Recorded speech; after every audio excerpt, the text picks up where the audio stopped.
Hello my dear friends and my dear student, I hope आप सभी लोग बहुत अच्छे होंगे। अच्छा ही रहना है।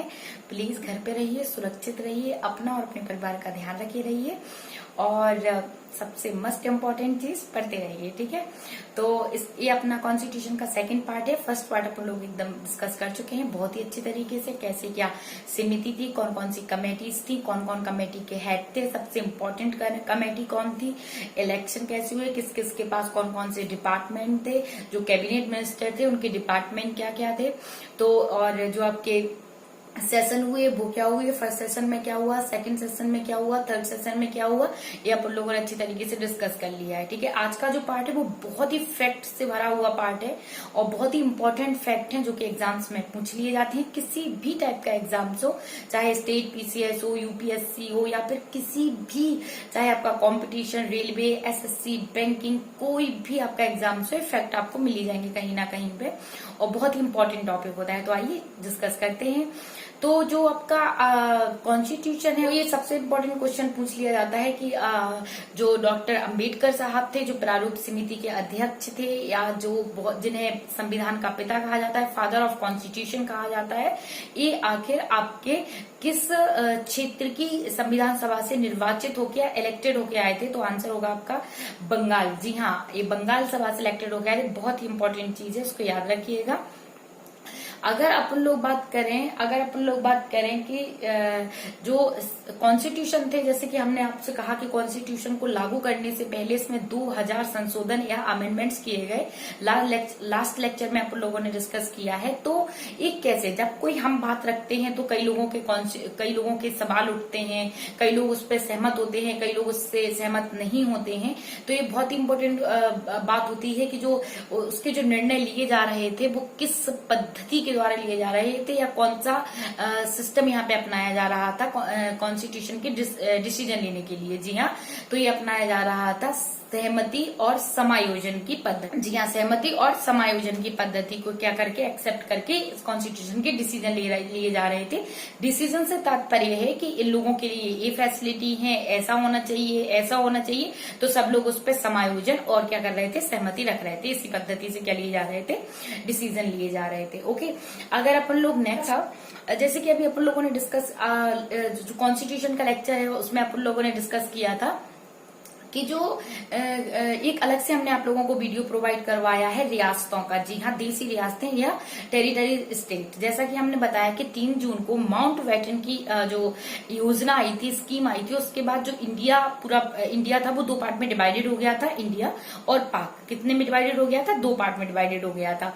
तो क्या हुआ था, देसी रियासतों को कुछ ऑब्जेक्ट दिए गए थे कि सर आप जिसमें जाना चाहें उसमें जा सकते हैं। जी हाँ, आप चाहें तो पाकिस्तान में ऐड हो सकते हैं, चाहें तो इंडिया में ऐड हो सकते हैं और चाहें तो इंडिपेंडेंट फ्री रह सकते हैं। ठीक है, ऐसे ऐसे करके क्या हुआ कि काफी सारी जब कॉन्स्टिट्यूशन की बात आई, जब आफ्टर 3 जून जो अनाउंसमेंट हुआ गया, माउंट बैटन ने जो अनाउंसमेंट किया 3 जून 1947 को, उसके बाद जो रियासतें थी, जो देसी रियासतें थी, उनने क्या कर लिया, डिसाइड कर लिया कि उन्हें या तो पाकिस्तान में ऐड होना है, तो वो लोग असेंबली में शामिल हो गए।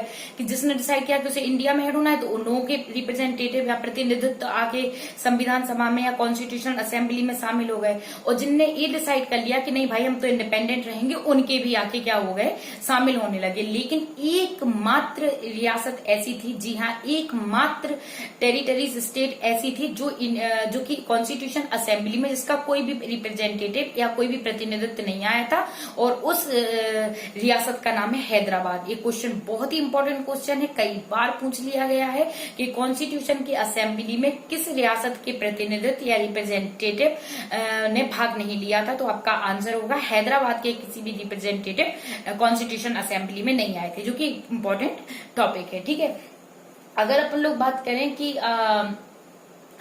जो कॉन्स्टिट्यूशन बन के तैयार हुआ, जब 2 साल 11 महीने और 18 दिन के बाद जब कॉन्स्टिट्यूशन बन के तैयार हुआ, तो उस कॉन्स्टिट्यूशन में 284, जी हाँ, 284 लोगों ने क्या किए, साइन किए। जी हाँ, 284 लोगों ने क्या किए, साइन किए।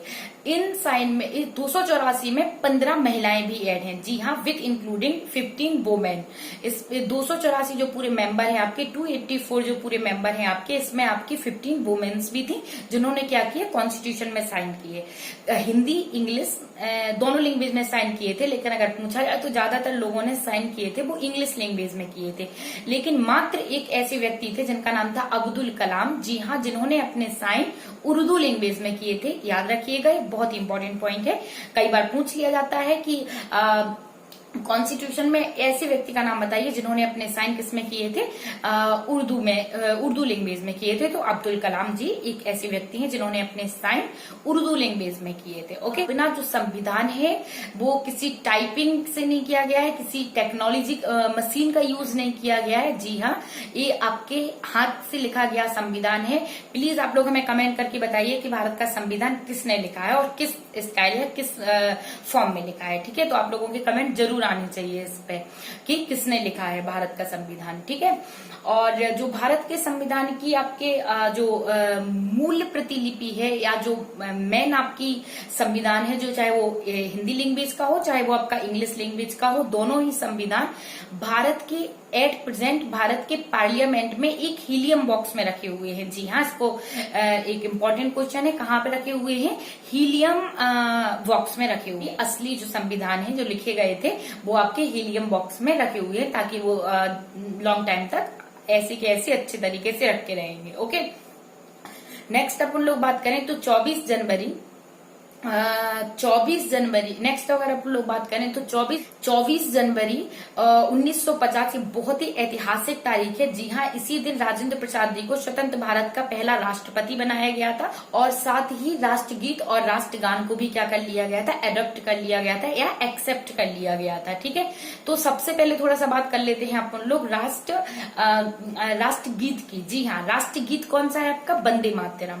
आप लोगों को सभी को पता होगा, राष्ट्रगीत और राष्ट्रगान दोनों की ही अगर अपन लोग बात करें कि दोनों ही बहुत इंपॉर्टेंट है, चाहे वो आपका राष्ट्रगीत हो चाहे वो आपका राष्ट्रगान हो। लेकिन अपन लोग पहले थोड़ी सी बात कर लेते हैं राष्ट्रगीत की। जी हाँ, जो राष्ट्रगीत है ये आपका बंकिम चंद्र चट्टोपाध्याय ने लिखा है। जी हाँ, और इसकी जो स्टार्टिंग की जो 2 लाइनें हैं वो आपकी संस्कृत लैंग्वेज में है, बाकी ये आपका बंगला लैंग्वेज में था।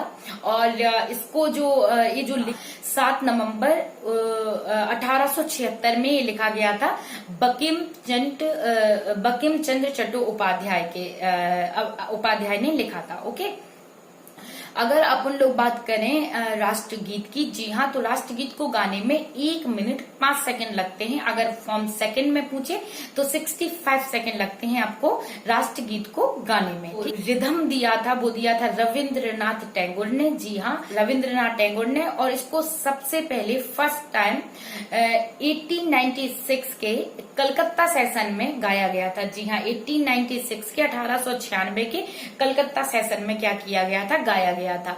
इसको अरविंदो घोष ने इंग्लिश में ट्रांसलेट किया है और आरिफ मोहम्मद खान ने इसको उर्दू में ट्रांसलेट किया है। तो इसके क्वेश्चन प्लीज याद रखिएगा, बहुत ही इंपॉर्टेंट चीज है और बहुत ही इंपॉर्टेंट फैक्ट है। ठीक है, नेक्स्ट बात करते हैं अपन लोग राष्ट्रगान की। जी हाँ, राष्ट्रगान जैसे जनगण मन अपना राष्ट्रगान है, जो लिखा था आपका अरविंद ठाकुर, लिखा गया है अरविंद ठाकुर। इनका पूरा नाम था गुरुदेव अरविंद ठाकुर। और जो इन्होंने लिखा था ये जो राष्ट्रगान है, इसको सबसे पहले गाया गया था 1911 के INC के सेशन में, या भारतीय राष्ट्रीय कांग्रेस के 1911 के कलकत्ता सेशन में इसको फर्स्ट टाइम गाया गया था। इसको गाने में कितना टाइम लगता है, 52 सेकंड। जी हाँ, 52 सेकंड्स।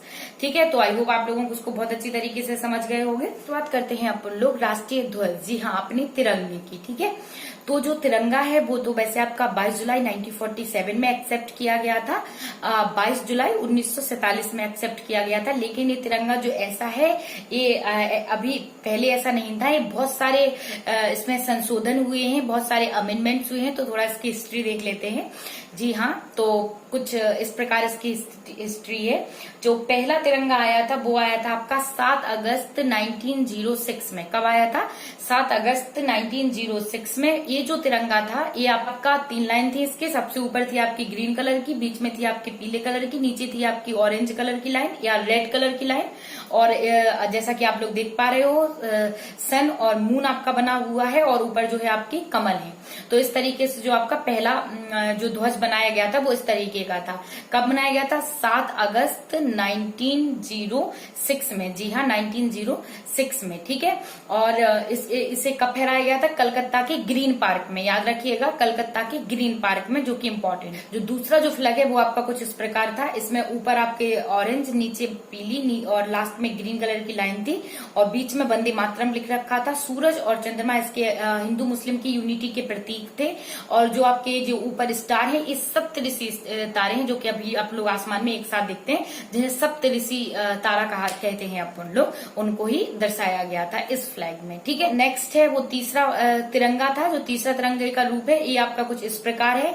आप देख रहे हो कि इसमें 4 लाइनें आपकी ग्रीन कलर की हैं और 5 लाइनें आपकी रेड कलर की हैं। सप्तऋषि तारे हैं और चंद्रमा बना हुआ है। ठीक है। और इसको कब एक्सेप्ट किया गया था?